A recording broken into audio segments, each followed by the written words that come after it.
Thank you for tuning in and watching this movie, this video. Today I want to talk about this mudra, which came to me recently. Sitting on a park bench near the bay and realized that this was going on,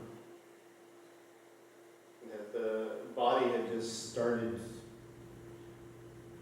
the thumb and the middle finger were touching each other, and I could feel a lot of energy in these two fingers, and I brought them together, and so I spent some time with this mudra.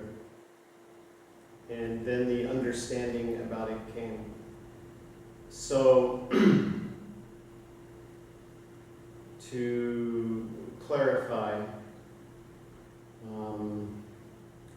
the Gyan Mudra is fire, spirit, combined with air, mind, thought. So this can be inspirational thought. And this mudra here is fire and spirit, combined with, this is space or ether, soul could be called.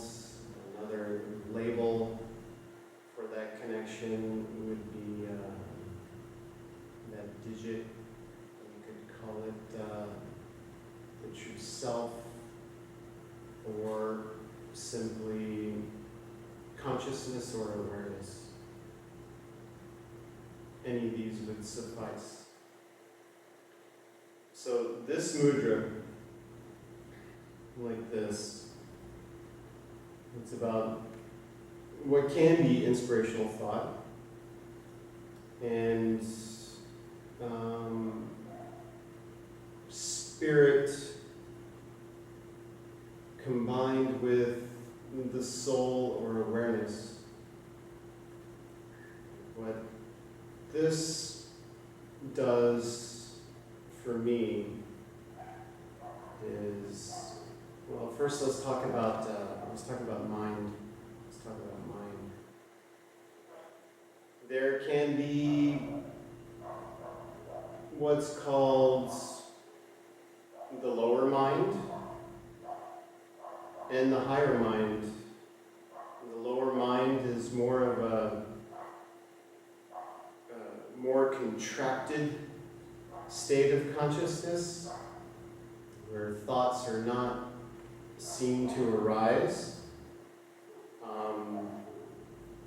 There's more of the attention or the perception is of combining with thought, of believing that the perceiver is the creator of thought, is the thinker thought, the owner of the thought, and the doer of the thought.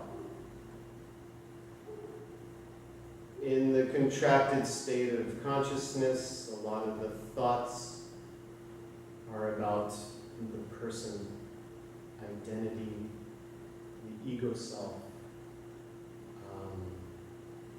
Very self-centered thoughts, and they can also be very damaging, hurtful,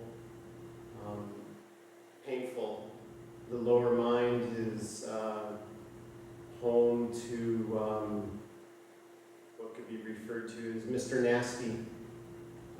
When the mind is seen to be very attacking, whether it be oneself or others, very critical towards oneself or others, very self-judgmental, victimhood, things like this.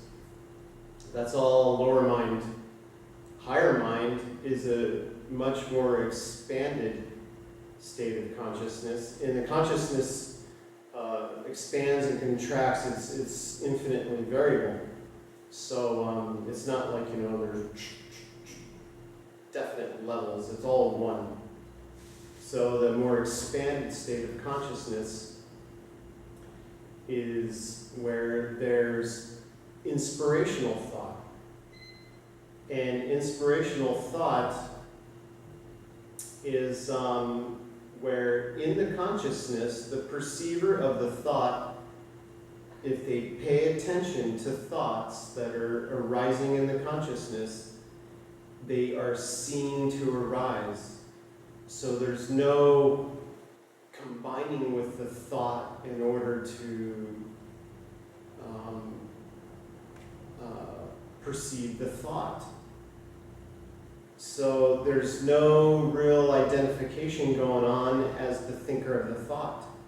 It's like the thoughts are arising in the consciousness. This is what they're doing.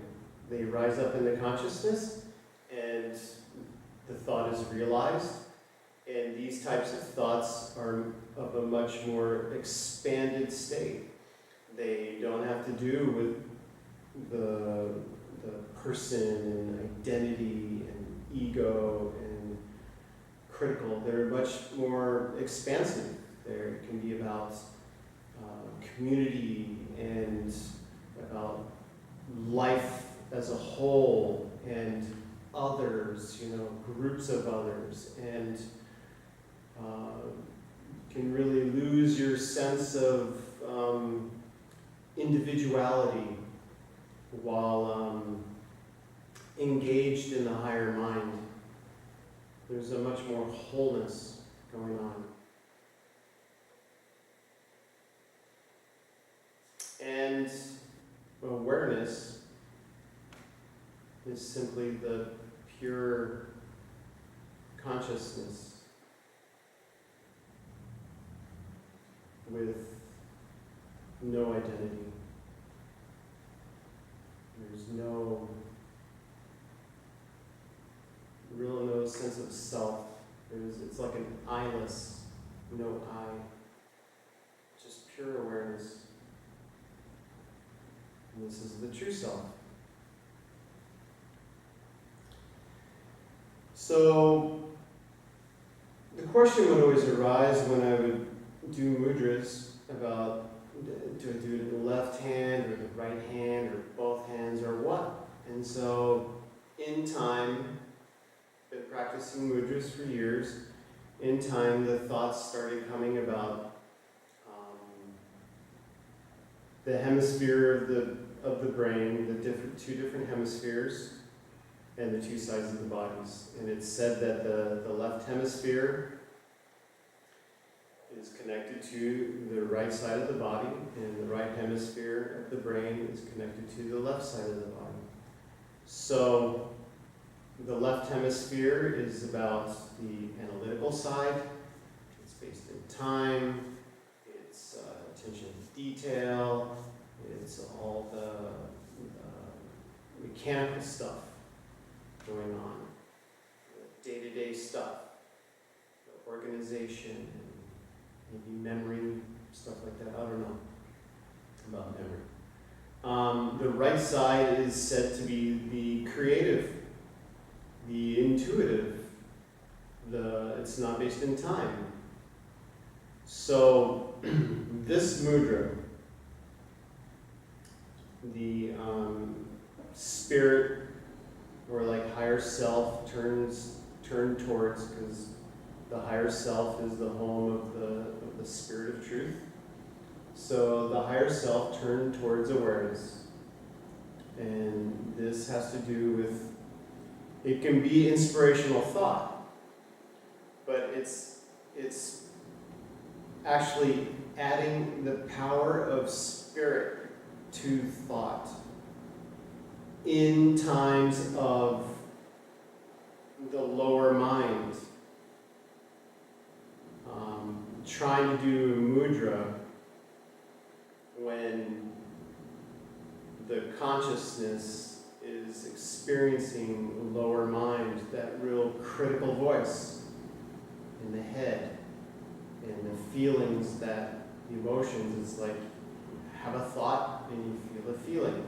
So these Mr. Nasty thoughts can be running through the consciousness, and the accompanying feelings are following, and it's like a freight train of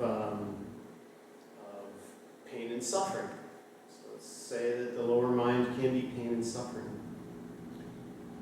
So trying to do this mudra in the midst of pain and suffering just adds power to it.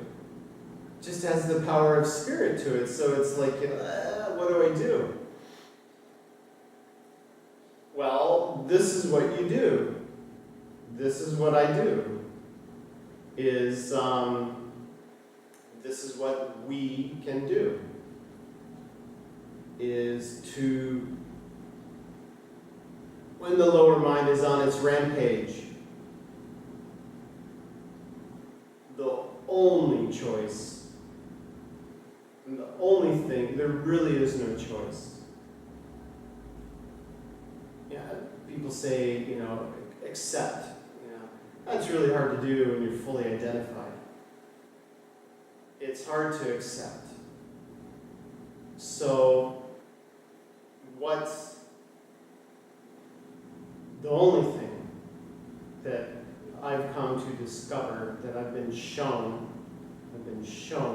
what to do, is to just be aware of it. And by placing the perception of what's happening in awareness, removing the identity out of the lower mind, and even moving it away from the higher self. It's placing oneself, one's point of perception in the true self as awareness of lower mind. This is what we can do in the midst of the pain and suffering of Mr. Nasty, is to just be aware, just stay as awareness. Like one teacher, Gary Van Warmerdam, speaks of in discussing writing about the different archetypes of the mind, the different identities of the ego that we all share in common. It's common to all of us as human consciousness, is to place oneself like 10,000 miles away of the drama that's going on in mind. And this is a mudra that one can do to do that. To just be aware and not devolve into judgment of mind, thought, and the business of all the emotions, just to not identify with it. Allow it to go on, be aware of it, just keep the perception in the awareness. And this does it. It's like a gift. This does it. Gets one's perception out of the identity of the lower mind and just observes it silently. It's great for those that have the kind of Mr. Nasty mind that some of us, or maybe many of us, or at some point all of us do, if we're aware of it. So,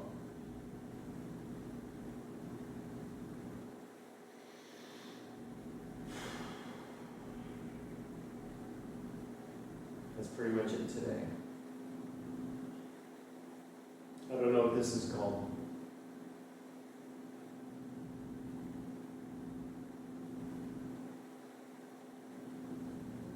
A godsend. Something like that. Thanks for listening, and check it out. Try it. see if it works for you. I'd really like to know.